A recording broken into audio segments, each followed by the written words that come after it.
আসসালামু আলাইকুম। একটা পরিবারের জন্য যদি বেশ কিছু ভালো উপাদান চিন্তা করে থাকি, সমঝোতাটা একটা বড় শক্তিশালী উপাদান। এই উপাদানটা নিয়েই আজকে আমি কিছু ছোট কিছু কথা বলতে চাই আমার অভিজ্ঞতা থেকে।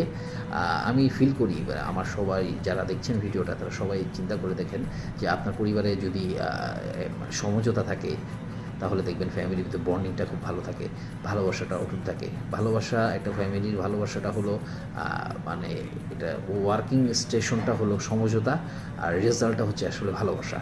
জিনিসগুলো এইভাবে আপনি চিন্তা করতে পারেন। এর পাশাপাশি হচ্ছে গিয়ে আপনার ছোটো বড়ো ঝগড়াঝাটি, রাগ দুঃখ সব কিছু থেকে থাকবে। দিন শেষে এগুলোকে ম্যানেজ করতে হলে দেখবেন না দিন শেষে আপনার সমঝোতাকে দরকার হতে পারে। এছাড়াও আপনার আরও দেখবেন যে মতের অমিলের বিষয়গুলো অনেকগুলি পার্ট চলে আসে। একটা ফ্যামিলিতে 5টা মানুষ থাকতে পারে, 2টা মানুষ থাকতে পারে। সবাই যদি মানে মতের অমিল থাকে, এই মতের অমিলটাকে একসাথে মিলাতে হলেও সমঝোতাটা কাজে লাগে।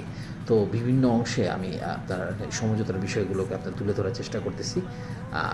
আপনারা অবশ্যই চিন্তা করে দেখবেন এই সমঝোতার পয়েন্টটা কতটা ভ্যালিড একটা ফ্যামিলির জন্য।